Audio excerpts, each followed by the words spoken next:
नमो Ganesh. So guys, स्वागत है आपका हमारे चैनल साइबर स्पिरिचुअलिटी में। तो चलिए शुरुआत करते हैं आज के वीडियो के लिए।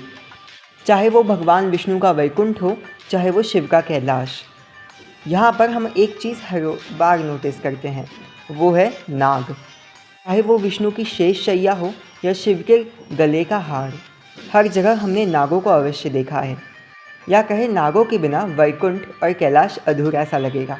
पर आखिर ये नाग किस चीज़ का प्रतिनिधित्व करते हैं, तो चलिए जान लेते हैं नागों से जुड़े इस सीक्रेट रहस्य के बारे में। वीडियो स्टार्ट करने से पहले एक बात बता दें, इस वीडियो को एंड तक ज़रूर देखिएगा और चैनल को सब्सक्राइब कर दीजिएगा प्लीज़। आपका एक सब्सक्राइब हमें बहुत सारा सपोर्ट देता है ही नई वीडियोस लाने के लिए। चलिए शुरुआत करते हैं। हमारे हिंदू सनातन धर्म की कथाओं में कई सारी चीज़ों को डिनोट किया जाता है या कहीं दर्शाया जाता है। तो चलिए जानते हैं। बात करें तो भगवान श्री हरि विष्णु जो कि शेषनाग की शैया पर विराजमान है, या भगवान शिव जो कि अपने गले में नागराज वासुकी को धारण करके रखते हैं। इसका अर्थ क्या है, चलिए वो जान लेते हैं। भगवान विष्णु का शेषनाग की शैया पर सोना और भगवान महादेव के कंठ में नागराज वासुकी का होना, ये दर्शाता है उनकी जागृत कुंडलिनी को। हमारे अंदर 7 चक्र विराजमान होते हैं और 7 चक्रों के साथ प्रथम चक्र मूलाधार चक्र के यहाँ पर हमारी कुंडलिनी शक्ति भी होती है, जिसे नाग के रूप में दर्शाया जाता है। और इसी के ऊपर इसी चीज़ को दर्शाते हैं भगवान श्री विष्णु के शेषनाग और भगवान महादेव के नागराज वासुकी। नागों के ऊपर उनका विराजमान होना उनकी जागृत कुंडलिनी शक्ति का प्रतीक है। और ना केवल इतना, बल्कि हमारे अंदर की बुराई को हराकर हमारी इंद्रियों को अपने वश में करने का प्रतीक है नागों के ऊपर भगवान श्री विष्णु का शेषनाग की शैया में सोना। ये दर्शाता है कि हमें अपने अंदर की बुराइयों को हार कर उसके ऊपर विजय प्राप्त करनी चाहिए और सदैव धर्म आचरण करना चाहिए।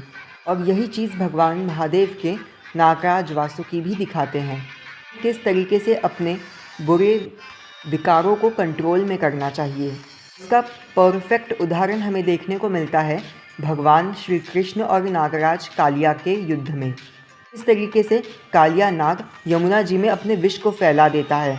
इसका अर्थ है कि किस तरीके से हम अपने जीवन में अपने बुरे कामों की वजह से या फिर अपने बुरे लत या अपनी बुरी आदतों की वजह से अपने जीवन में स्वयं ही विष फैला लेते हैं। और भगवान श्री कृष्ण जो कि इंद्रिय भगवान श्री कृष्ण जिन्हें गोविंद कहा जाता है, गोविंद का एक अर्थ है गोपाल, यानी कि जो गायों का पालन करता है, और गोविंद का दूसरा अर्थ है कि जो कि जिसने अपनी इंद्रियों के ऊपर कंट्रोल पा लिया हो।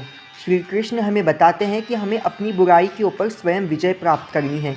इसीलिए श्री कृष्ण स्वयं कालिया नाग का मर्दन करते हैं, जो कि हमें बताता है कि हमें किस तरीके से अपनी अच्छाई से अपने अंदर के बुरे विकारों को, अपनी बुरी लत या फिर अपने बुरे कर्मों को हराना है। और भगवान विष्णु के शेषनाग जी अनंत ब्रह्मांड का भी प्रतीक हैं।